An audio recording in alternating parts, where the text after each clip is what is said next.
Depuis plus de 10 ans, la région du Sahel connaît une crise sécuritaire sans précédent.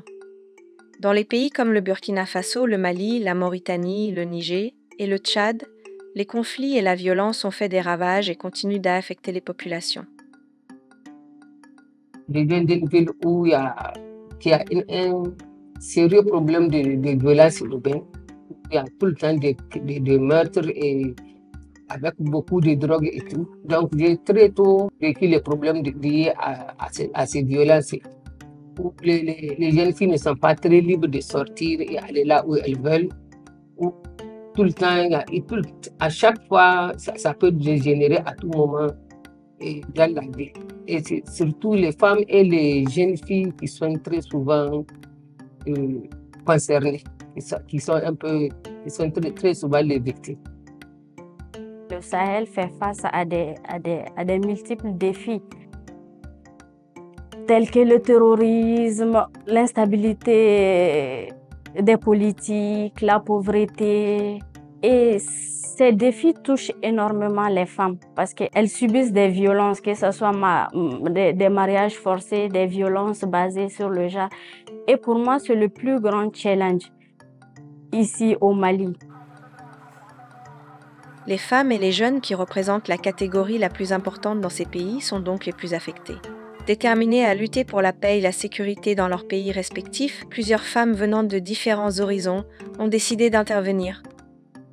J'ai des parents, des amis et autres proches qui sont du nord du Mali. Et très vite, étant jeune, j'ai été touchée par leur situation de vulnérabilité face au conflit. Parce que j'avais beaucoup de parents qui étaient touchés par les différentes crises que ces zones ont connues depuis très longtemps. Donc du coup, moi, j'ai décidé de m'engager, de réaliser des actions. J'ai vu des milliers de femmes et des enfants abandonnés à eux-mêmes dans des camps de réfugiés. Ça m'a vite fait prendre conscience et je me suis demandé qu'est-ce que je peux faire pour changer la donne, qu'est-ce que je peux faire pour les aider. Comment je peux vivre toutes ces situations-là et rester indifférente? En tant que mère, en tant que femme éducatrice, il est de mon devoir de trouver des solutions pour le retour de la paix. Voilà pourquoi je me suis engagée. Je me suis engagée dans cette thématique pour un peu aider les femmes et les jeunes de ma communauté à être plus émergentes dans la question de la gouvernance locale. J'ai vu des enfants mourir, j'ai vu des femmes mourir. J'ai vu, c'est des innocentes qui n'ont jamais créé la guerre, mais subissent la guerre. C'est ça qui m'a motivé à m'engager dans cette lutte-là pour préserver la quiétude des Tchadiens. C'est l'intervention de ces femmes dans l'espace politique et économique, en milieu rural comme urbain, qui a en réalité le plus contribué à instaurer la paix et la sécurité dans la région. Les femmes nigériennes ont beaucoup contribué et continuent de contribuer dans le retour d'une paix durable au Niger et au Sahel en général. Par exemple, quand on prend l'exemple des femmes médiatrices à Difa, c'est des femmes qui ont fait en sorte que beaucoup de jeunes déposent leurs armes et revenir au sein de la population.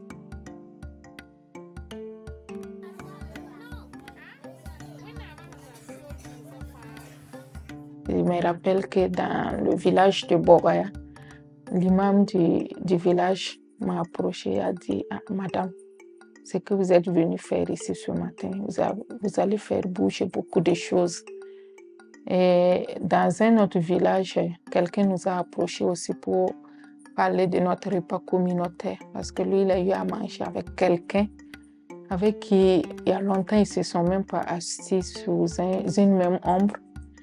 Et donc, manger dans un même plat, c'est grâce à nous que cela est arrivé.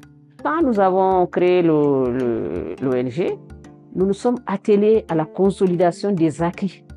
Les acquis du pacte national, les acquis de la flamme de la paix et les acquis même du travail que l'organisation mère avait en tout cas pu engendrer. Et notre première sortie, c'était de voir comment est-ce que la région du Kidal qui venait d'être créée et celle de Tombouctou pouvaient, en tout cas, coordonner leurs efforts pour créer un cadre de cohésion entre les communautés. Bon, les femmes jouent un rôle crucial dans le maintien de la paix.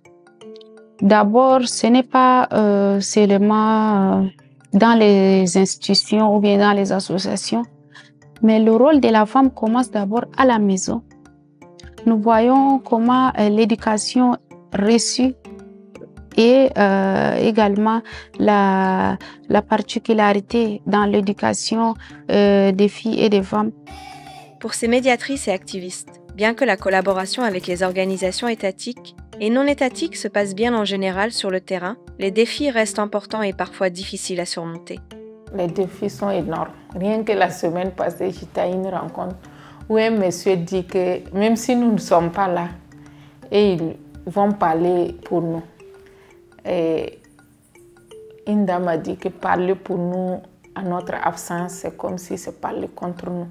Essayer de regrouper les gens, ça a toujours été un vrai défi, parce qu'on va toujours dire que s'il n'y a pas un intérêt, ou bien de toute façon on va parler, ça ne sert à rien. J'ai assisté à des conférences où on a invité tous les partis du Mali, beaucoup de gens qui sont venus. Dans la salle, j'entendais les gens se dire qu'ils sont juste là pour prendre quelque chose et s'en aller, qu'ils pensent que le problème là va finir comme ça, qu'ils ne vont pas déposer les armes, qu'ils vont pas... Et ça faisait mal. Vous savez, le seul problème qui peut bloquer un acteur de la société civile, c'est de vouloir s'attaquer à un problème dont on n'a pas l'expertise. Là, même si vous avez la volonté, ça va être difficile de passer. Certainement qu'il y a cela, mais nous n'avons pas de problème particulier avec l'État. Nous n'avons pas, parce qu'ils savent que c'est notre domaine. Généralement, nous ne courons pas derrière. Ils savent que nous sommes là, ils savent que nous sommes sur le terrain, ils savent que nous sommes constamment sur le terrain et nous leur rendons compte d'ailleurs. Sur le terrain, il y a des résistances, il y a encore des stéréotypes, il y a aussi parfois la surveillance du patriarcat qui freine un peu, si vous voulez, la participation des femmes. Mais il y a un début d'évolution, c'est un processus social. Il faut lui donner le temps qu'il faut pour qu'il se mette en place. On a eu des occasions où beaucoup de femmes se retrouvent, surtout quand on prend le côté politique, les femmes ne sont pas bien représentées aux sphères de décision. L'ennemi de la femme, c'est la femme elle-même. Les hommes nous utilisent pour que nous nous attaquions, pour qu'on se divise. Mais je pense que les femmes ont compris cela maintenant. Sur le terrain, la collaboration est toujours inégale. Hein? C'est inégal. Et c'est depuis la nuit des temps, malgré les textes et lois promus par-ci, par-là, c'est toujours inégal. Et c'est comme si la femme, par rapport aux pesanteurs socio-culturelles, elle doit être en arrière-cour et ne pas être à l'espace public pour se prononcer sur la gestion de son pays en tant que citoyenne, quel que soit son rang, quel que social. La femme n'est pas écoutée dans notre communauté et c'est vraiment dommage. Malgré ces défis et ces difficultés, ces actrices de la paix et de la sécurité restent optimistes et réfléchissent à des pistes pour amener la paix dans toute la région. Si on arrivait à organiser des échanges d'expériences entre les femmes du Sahel, moi je pense que certaines peuvent prendre de bonnes expériences de l'autre côté et vice-versa. Et ensemble, en synergie d'action, on peut arriver à bout à ce fléau. Il faut beaucoup de renforcement des capacités des jeunes filles et femmes pour que sur les 100, on arrive à trouver un noyau de 20 ou de 15. Et que ces 15-là peuvent prendre le flambeau et courir avec. Mais si on ne fait pas ce travail en amont, tout ce qu'on a fait, ça serait peine perdue. Et ça serait difficile et dommage, surtout pour un pays comme le Tchad, qui a besoin de ces femmes leaders-là, partout dans le pays. Les formations que nous avons reçues, organisées par le ministère des Droits humains, organisées par d'autres ministères sur la paix, la cohésion sociale, là. je voudrais que ça se multiplie et que ça s'élargisse, que ça ne soit pas seulement les femmes des villes, des zones urbaines, que ça aille au-delà et qu'on prenne en compte nos valeurs sociales d'antan là. Puisqu'on a un cadre juridique, et je pense que le travail pour améliorer cette inclusion des femmes doit être continué en termes de sensibilisation, en termes de changement de mentalité pour que les autres acceptent, les autres acteurs acceptent que les femmes soient dans tous les niveaux, les processus de paix, les processus décisionnels, pas en tant que représentante simple. Il faut qu'on quitte le niveau de représentation pour évoluer à un niveau de représentativité, parce qu'il faudrait que là, on montre notre plus-value à être là au lieu d'être un simple décor. Il faut continuer à parler. Il faut continuer à chercher à savoir quels sont les problèmes des populations. Parce que quand les populations ne voient pas avec qui ils doivent parler, la première personne qui vient les embrouille la tête et c'est fini. Les acteurs étatiques et non étatiques